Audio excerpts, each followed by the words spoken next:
December 18th, 1944. 5:12 in the morning.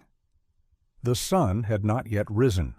The hills of the Ardennes in eastern Belgium were still shrouded in fog and a quiet hum of dread. In the valley below, 3 American units, 2 rifle platoons, and a forward artillery spotter team were caught like fish in a net. They had fallen back into what they thought was a defensive pocket. Instead, it had become a kill box. German Panzer divisions were closing the pincers from 2 sides. The chatter of machine guns echoed in the fog, and the radio crackled with the last order from headquarters. "Hold your position. Do not engage. Reinforcements are en route." Inside my M4 Sherman tank, I, Lieutenant Jack Riley, stared at the smoke shell in my hand. It wasn't meant to be used. Not now, not without approval. The field manual called it a waste. Command would call it insubordination. But the men out there, my men, were running out of time. If the Germans completed their encirclement, they would all be cut down or captured before dawn. My heart hammered as I looked at my gunner. "Just 1 shot," I said quietly. "It's all we'll need." And in that moment, without orders, without support, and without any guarantee, I gave the command, firing a smoke shell that would either end my career or save more than 200 lives. I was an architect who became a tank commander. I was not born for war. If you had asked me in 1941 what I planned to do with my life, I would have told you something about building bridges. I was a third-year student at Carnegie Tech, obsessed with blueprints and the mechanical harmony of steel and concrete. "Designing a suspension bridge," I wrote to my father once, "is like bending nature to man's will with numbers and steel." But then the war came.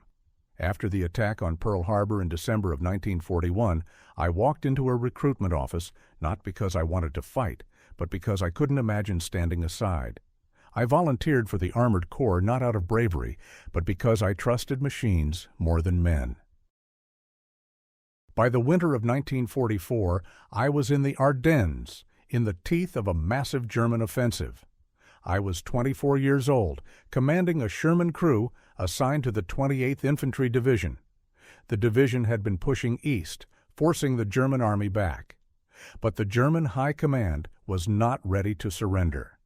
In mid-December, Field Marshal Gerd von Rundstedt had given the order for Operation Wacht am Rhein, a surprise counterattack designed to smash through the American lines, seize a key supply hub, and trap the advancing armies in a pocket. The main thrust was aimed at the hills around St. Vith, a quiet town with strategic roads leading in 5 directions. It was a desperate gamble. The Germans had lost most of their air power. Fuel was scarce.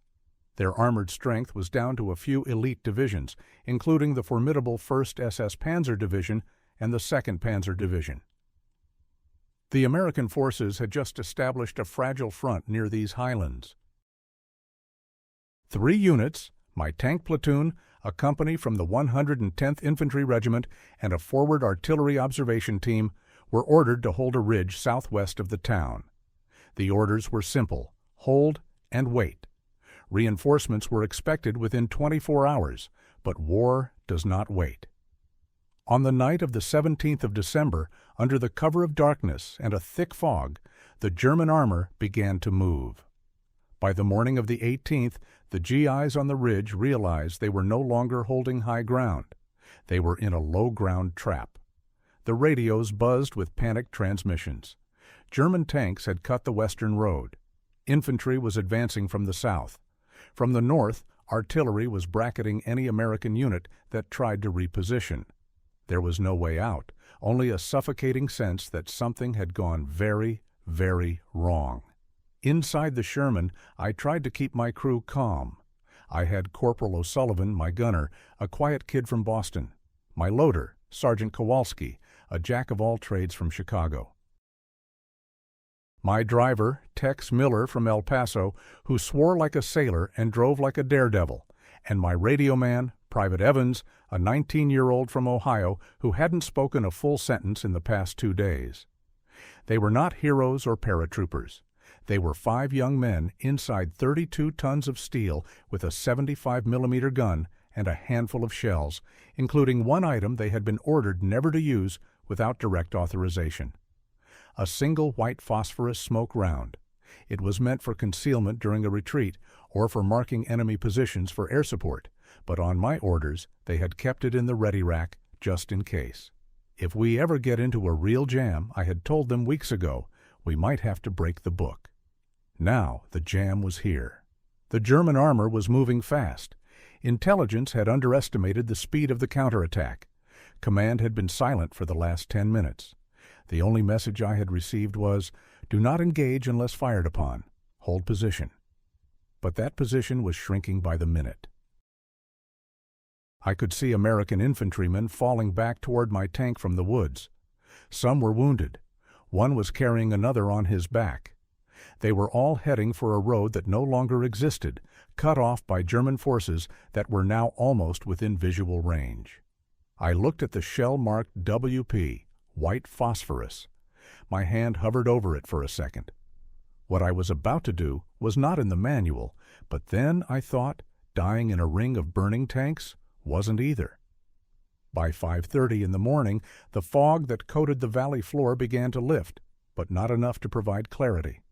Visibility remained under 200 yards. Trees loomed like ghosts. Shadows moved in strange ways. Every crunch of gravel sounded like the squeal of tank treads. The men of the 110th, positioned south of my position, were now completely exposed. A German reconnaissance unit had found a gap in the line during the night and pushed through faster than expected. Within 30 minutes, they had seized control of the western road, cutting the only natural escape route for the American forces on the ridge. These heights were no longer a forward position. They were a trap. In the cramped hull of the Sherman, I listened to the radio traffic. It was chaos. One call came from the forward artillery spotter. "We're taking hits from the south. Multiple vehicles, requesting fire mission." Another voice screamed. "They're in the trees." I repeat, they are inside the wood line. The reply from command was chillingly calm. "Fire mission denied. Risk of friendly fire is too high. Maintain your position. Reinforcements are en route." I turned the volume down. I looked through the periscope, scanning the terrain. In the tree line to the east of our position, I saw movement. Tanks, not ours. Short, squat silhouettes. Panzers. 2 o'clock, I said. 3, maybe 4 of them, closing in. O'Sullivan, the gunner, swung the turret, tracking the target. Kowalski already had an armor-piercing round ready. "Do we fire?" Kowalski asked. I hesitated. The order was not to engage unless fired upon. Then the first explosion hit. A German shell slammed into the artillery spotter's position 200 yards to the south. There was a blossom of fire and screaming. There was no mistaking it. The fight was on. "Return fire!" I yelled. O'Sullivan hit the trigger. The Sherman's gun barked.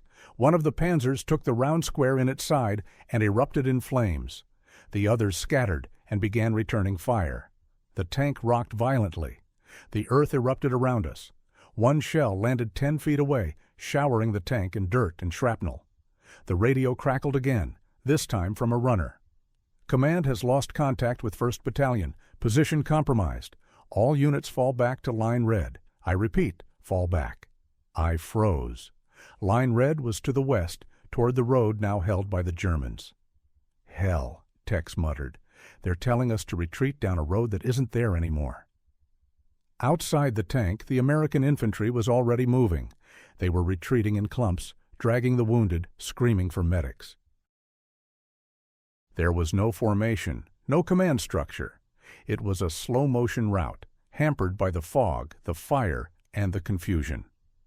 The German forces began to emerge from the southern slope. Machine guns opened up, and men went down. Someone returned fire with a Browning automatic rifle, but it wasn't enough. The Germans were closing in. I could see it clearly now. In less than 10 minutes, the enemy would close the southern pincer. That would complete the encirclement. If that happened, no one was getting off this ridge. My hands gripped the hatch. I surveyed the landscape. The only possible way out was now due west, but German armor blocked that path. And yet, something else caught my eye. The wind. The smoke from the burning Panzer was drifting west toward the German positions, slowly but surely. "Kowalski," I said, "you still have that smoke round?" The sergeant hesitated. "The WP-1. Yes, Lieutenant. We're not authorized." "Without—" "I know what the book says." I turned to the rest of the crew. "We're going to give them a chance. One shot, that's it. We fire this round to the west. We create a wall of smoke. They may not see what's moving through it. If they hesitate for just a minute, we can get these boys out." Tex raised an eyebrow. "And what if they don't hesitate?" I met his gaze. "Then we bought them nothing more than time." There was a long pause. Then Kowalski nodded. "Loading white phosphorus." As the loader slammed the round into the breech, O'Sullivan adjusted the elevation. I cracked the hatch and watched the battlefield. Wounded GIs crawling, others trying to drag radios or ammo cans, and death on steel treads coming for them. I whispered, more to myself than anyone, "Let's make some noise." The white phosphorus round was never meant for this. Officially, smoke shells were for concealing troop movements or marking targets for airstrikes, not for direct combat, and certainly not without authorization. White phosphorus burned hot, spread fast, and didn't distinguish between friend and foe. In the wrong hands, or with the wrong wind, it could become a weapon of mass disorientation, or worse. I knew all this. And yet, as the Germans closed in and the screams of the wounded echoed in my ears, I saw only one thing. Time was running out. "Fire!" I said. O'Sullivan hesitated for only a fraction of a second. The cannon recoiled with a dull thud. The WP round screamed out of the barrel and detonated in an airburst just 50 yards to the west of our position. Within seconds, thick gray smoke began to billow across the field, like a curtain dropping on a stage. The wind, mercifully steady, carried it directly into the German advance. The battlefield changed instantly. The Germans, seeing a sudden wall of impenetrable smoke, halted their advance. Tanks stopped. Infantry froze. Through their optics, they could see next to nothing. The movement of the American troops had become invisible, and that invisibility, however temporary, was enough. "Move!" I shouted into the radio. "All units west now. Use the smoke. Go." On the ridge, the scattered American units got the message. Infantrymen scrambled from their cover and began running for the western slope. Medics grabbed stretchers. Artillerymen abandoned their equipment, grabbing rifles and dragging each other through the haze. Some carried the wounded, others just ran. Inside the Sherman, I had O'Sullivan traverse the turret slightly. If they fire through it, we hit back. But only if they fire first, we maintain the illusion. "What illusion?" Kowalski asked. "That we planned this," I answered grimly. From the German perspective, the battlefield had gone dark. The sudden appearance of smoke, where there had been none, at the exact moment the American forces started to vanish from sight, was alarming. Some German commanders feared a counterattack. Others thought it was a screen for an artillery barrage or an airstrike. In truth, it was just 5 men in a tank, gambling on wind direction and fear. For 90 seconds, nothing moved. And in those 90 seconds, the bulk of the remaining American forces on that ridge disappeared into the smoke and made it to the rear line. I watched the retreat with a clinical precision. Every time I saw a helmet pop up, I counted the seconds until it disappeared behind the screen. No one was firing now, not the Germans, not us. The tank itself seemed to be holding its breath. Then, suddenly, a shot rang out. A German machine gun opened up from the left flank, firing into the smoke. Panicked, a second machine gun joined in. Then the bark of a Panzer's main cannon, firing blindly into the fog. I made a snap decision. Return fire. Suppression only. Hit hit near the muzzle flash. Let them think we're still on the defensive. O'Sullivan obeyed. The Sherman roared again, this time sending a high-explosive round into the thicket where the muzzle flashes danced. The result was a fireball, smoke, and more chaos. The Germans halted again, unwilling to charge into what might have been a full-blown American defense. Behind the smoke screen, nearly 200 GIs had slipped away. The gamble had paid off. I let out a breath I felt I'd been holding for hours. Sweat was running down my neck. My fingers were trembling. The whole crew was silent. "You think Command is going to like what we just did?" Tex finally asked. I didn't answer right away. Then I smiled wearily. "I think Command is going to like that we're alive. Everybody, let's move." At first, nobody moved. The smoke rolled across the field like a living thing, consuming everything in its path. To some soldiers, it looked like a trap, too convenient, too sudden. To others, it looked like hope, wrapped in a gray shroud. Then someone yelled, "They're covering for us! Go! Move!" It was enough. The whole ridgeline came alive. Dozens of American infantrymen broke from their foxholes and sprinted west into the fog. Some limped, some carried the wounded on their shoulders. A few stopped only long enough to shed extra gear, helmets, ammo pouches, anything that slowed them down. The smoke was thick and acrid, and it burned the lungs. But it also gave them something they hadn't felt since dawn: a chance. One by one, squads slipped into the haze. What had been a frozen, piecemeal retreat minutes before had become a coordinated exodus. And my Sherman stood at the very edge of it, the last visible guardian before the void. "Keep traversing the turret," I ordered O'Sullivan. "Make them think we're covering everyone. Ammo count?" 4 armor-piercing, 2 high-explosive, 0 smoke, Kowalski replied. "Enough to bluff and look dangerous," I said. From inside the tank, we could now barely see 20 yards. The fog and the white phosphorus smoke had merged into a thick gray blanket. Occasionally, we caught fleeting shadows, running men, limping figures, a stretcher. The Germans, for their part, were still holding their positions. Their officers, seeing the cloud, hesitated. Some suspected a full-scale American counterattack under the cover of the smoke. Others feared booby traps or pre-sighted artillery. No order came to advance, and no one wanted to be the first to charge blindly into an ambush. That delay saved lives.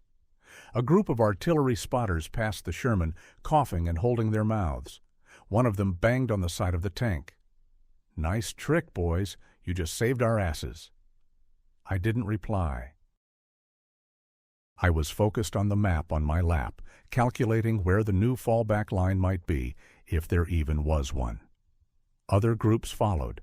Some moved in silence. Others whispered prayers, curses, or the names of men they had lost just minutes before. Then the last of them came through, a squad from the 110th moving more slowly, carrying 2 seriously wounded men on an improvised stretcher. One man waved frantically at me. "They're coming. You need to get out now." I nodded. I waited just long enough to see the last man disappear into the mist. "Tex," I said to my driver, "hit it. We're the last ones out." The tank lurched forward, its treads crunching over gravel and soft earth, moving west into the trail of smoke we had created. As we moved, I kept the hatch cracked, scanning for silhouettes. Friend or foe? Suddenly, a flash. A German machine gun opened up from the right flank, firing blindly through the haze. Bullets pinged off the tank's hull. The tank rocked with a glancing hit. I ducked instinctively. "Return fire." "Suppression only." O'Sullivan swung the turret, sending a high-explosive round into the noise. The shell hit the tree line, and the explosion lit up the smoke for a split second before the gray curtain closed in again. Silence returned. We kept moving, passing burned-out trucks, discarded helmets, and the occasional rifle. The battlefield looked like a cemetery in motion. 3 minutes later, we reached the edge of the smoke. The first rays of morning sun were beginning to cut through the eastern fog, and there, just over the last ridge, we saw it. The American fallback line. Dozens of men huddled behind trucks, sandbags, and makeshift barricades. Medics were racing from one man to another. Officers were shouting into radios. Someone was setting up a machine gun. It wasn't pretty, but it was safety. As the Sherman crested the hill and came into view, a cheer went up. They made it! The tankers are still rolling. From my hatch I raised a hand, half in salute, half in a wave. Behind us the smoke still billowed, buying a few more precious seconds. A few more stragglers came through, coughing and bleeding, but alive. The encirclement had failed. The Germans had hesitated. And in that hesitation, the Americans had slipped away. All because of one shot, one forbidden shell. Inside the Sherman, Kowalski finally let out a breath. Next time someone calls smoke rounds useless, I'm going to punch them. Tex laughed. Next time someone says we're out of options, I'll say, wait for the wind. I said nothing. I just looked back over my shoulder, watching the smoke trail fade. The morning sun climbed higher as the last traces of smoke began to melt away. What had once been a battlefield now looked like the aftermath of a storm. Scattered equipment, splintered trees, patches of scorched earth. But across that ruined landscape, nearly 200 American soldiers had made it out alive. My Sherman came to a stop behind a hastily erected sandbag line.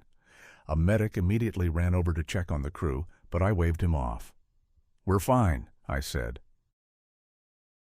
"Check the others first." Around me, the survivors were collapsing to the ground, coughing, drinking from canteens. Some sat in silence. Others wept. No one said much.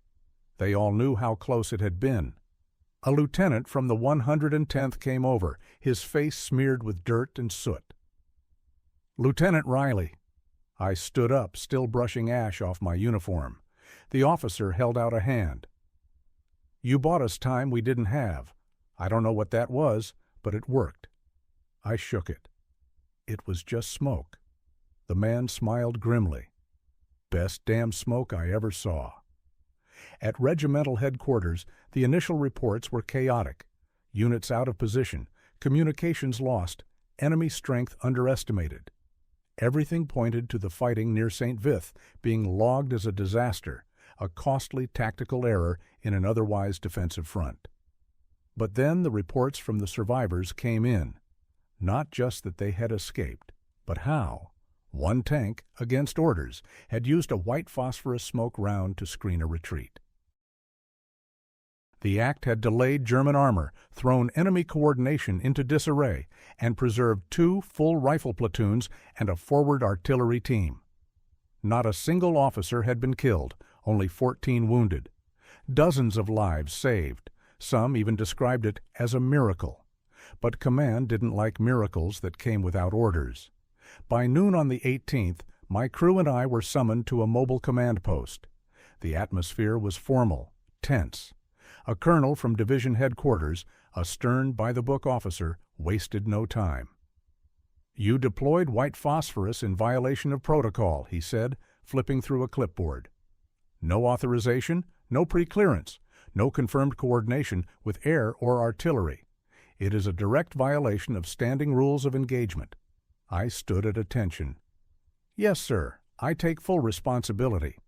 The colonel looked over his glasses. "Do you have any idea what could have happened if that wind had shifted?" "Yes, sir," I answered. "We would have died anyway." A silence fell over the tent. Then another voice spoke up. A major, the S3 operations officer from the 28th Division. He looked up from his own report. "Colonel," he said quietly, "they saved 192 men, including all 3 forward observers. Without that smoke, we'd be collecting bodies today." The colonel looked back at the report. He didn't smile, but he didn't argue. You'll have a formal inquiry, he told me, but unofficially, well done. That was it. No medal, no ceremony. Just an acknowledgement that something had gone right. In the days that followed, the Battle of the Bulge raged on. The Germans failed to break the American defenses. Their counterattack stalled. Allied air superiority returned once the weather cleared, and the American forces began to push west again. The smoke on that hill became just one small footnote in a much larger campaign. But for the men who had survived because of it, it was everything. The formal inquiry took place 5 days later. It was held in a requisitioned schoolhouse that served as a temporary division headquarters. The windows were still blown out from artillery, and the air smelled faintly of damp chalk and diesel. I arrived in a clean uniform, boots shined, staring straight ahead. I did not bring my crew. They had not been summoned. This was about one man and one decision. The board consisted of 3 officers, a major from logistics, a judge advocate, and a combat veteran from another division. The tone was procedural. They asked me to recount in minute detail what had happened on the morning of the 18th, the disposition of the enemy, my observation of the wind direction, the state of the terrain, the proximity of friendly units, and, of course, why I chose to deploy the unauthorized white phosphorus round. I told them everything, without embellishment, without apology. I concluded simply, I believed the smoke would delay the enemy long enough for our men to get clear. And it had. After I finished, there was a long pause. The lawyer spoke first. Lieutenant Riley, you're aware that in other circumstances, the unauthorized use of white phosphorus could be grounds for disciplinary action? Yes, sir, fully aware. The logistics major added, You understand the risks you pose to downwind units, including potential friendly fire casualties. Had the wind changed? Yes, sir. Finally, the combat veteran leaned forward. He wore a silver star on his uniform. He had been in North Africa and at Normandy. I've read all the after-action reports. You knew the risks, and you made the call anyway. You took a gamble, and you won. I said nothing. The veteran continued. That takes more than courage. That takes judgment. He turned to the others. I recommend no action be taken. There were no objections. The final report would state, Lieutenant Jack Riley acted outside of standard protocol, but in keeping with battlefield necessity and sound tactical judgment. No disciplinary action is recommended. Unofficially, the story spread. Within a week, officers from 3 different units requested after-action debriefs from me. They wanted to know exactly how I had judged the wind, how far I estimated the smoke had spread, how long it had lasted. My decision, once considered reckless, was being studied. By early 1945, a quiet directive went out among armored units.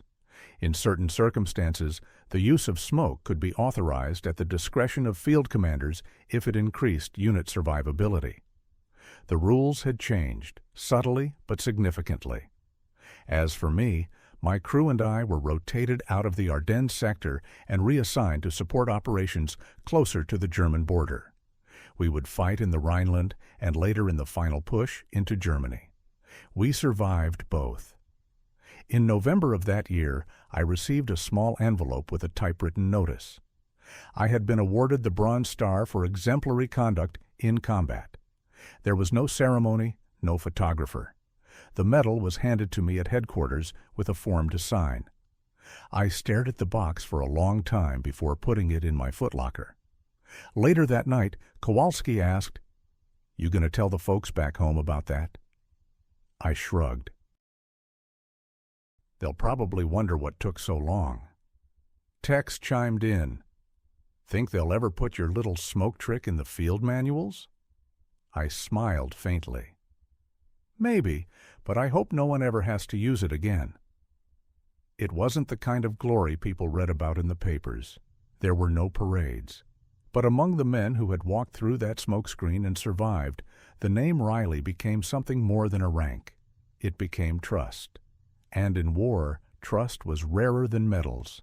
Years later, long after the uniforms were boxed away and the medals forgotten in a drawer, I wrote a letter to my younger sister. I was 62, recently retired, and reflecting on a life that, from the outside, seemed quiet and ordinary. But in that letter, lost between memories of childhood summers and talk of car engines, was a passage I had never shared with anyone. December 18, 1944.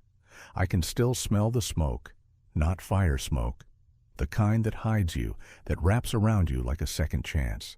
I wasn't supposed to use it. We were supposed to hold the line, follow orders, die like good soldiers if we had to. But something about seeing those men out there, scared, bleeding, still trying to carry each other, I just couldn't let them die for a regulation.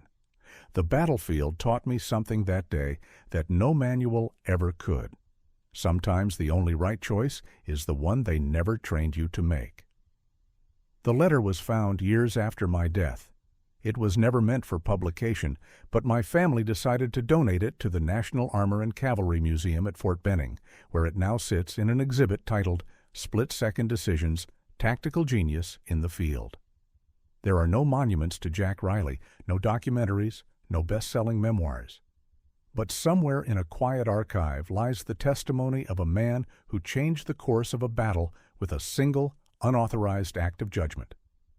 And maybe that is the real lesson, that sometimes history remembers you not for what you were ordered to do, but for what you chose to do, when no one else would.